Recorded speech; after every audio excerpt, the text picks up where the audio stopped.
आज हम बात करते हैं एक ऐसे किले के बारे में जो वास्तव में बहुत खतरनाक माना जाता है।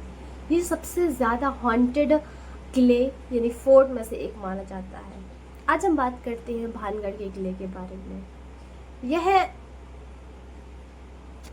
भरमौर से जयपुर के बीच में एक जगह पड़ती है जिसमें यह भानगढ़ किला पड़ता है, भानगढ़ फोर्ट। कहा जाता है कि जैसे ही आप इसके पास जाएंगे वह आपकी ओर नकारात्मकता एनर्जी डालते जाएगी, नेगेटिविटी एनर्जी जिसे आप बोल सकते हैं। यह नेगेटिविटी एनर्जी इतनी ज़्यादा होती है कि आप वहाँ जाने के बाद अगर 2-3 दिन भी अगर आप घर में नॉर्मल रहेंगे तो यह नेगेटिविटी आप पर हावी रहेगी। यहाँ आज तक कोई भी हॉन्टेड मूवी की शूटिंग नहीं है। यह इतना डरावना किला है। आखिर क्या रहस्य है इस डरावने किले की?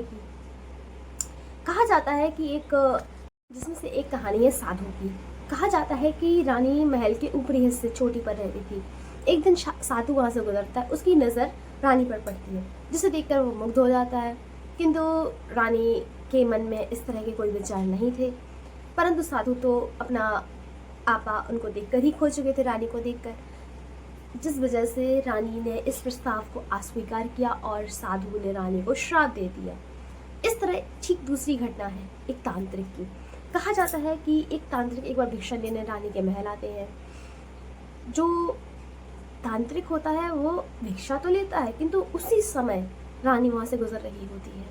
रानी को देखकर जो तांत्रिक है वो मंत्रमुग्ध हो जाते हैं, जाते जाते रानी को देखते जाते हैं।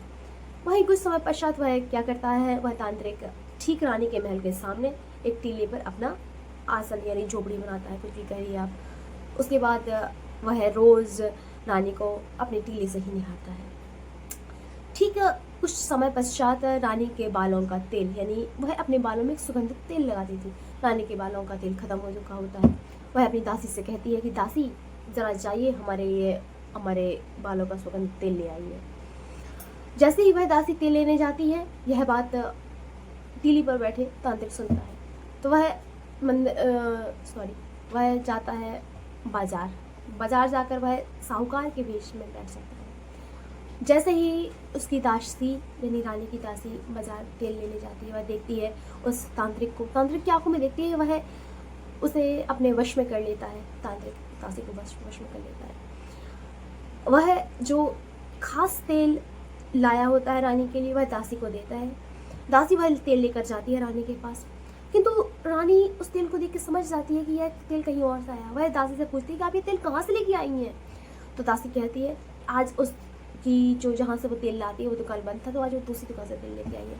रानी उस तेल को कहकर बाहर फेंकवा देती है। दासी उस तेल को एक पत्थर यानी चट्टान के ऊपर फेंकती है। जैसे जैसे रात बीतती जाती है, तांत्रिक वहाँ अपनी तांत्रिक क्रिया शुरू करता है।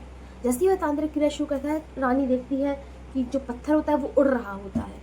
उड़ता उड़ता वह तांत्रिक के पास जाता है और तांत्रिक के ऊपर गिर जाता है, जिससे तांत्रिक की मृत्यु हो जाती है। किंतु मृत्यु होते समय तांत्रिक रानी के महल को एक श्राप देता है कि जो भी उस महल पर 12 बजे के बाद रुकेगा उसकी मृत्यु हो जाएगी।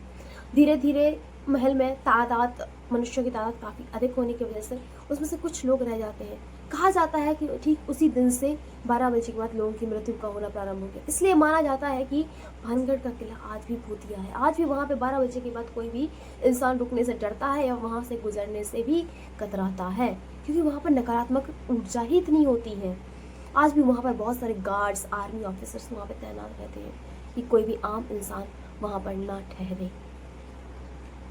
Thank you.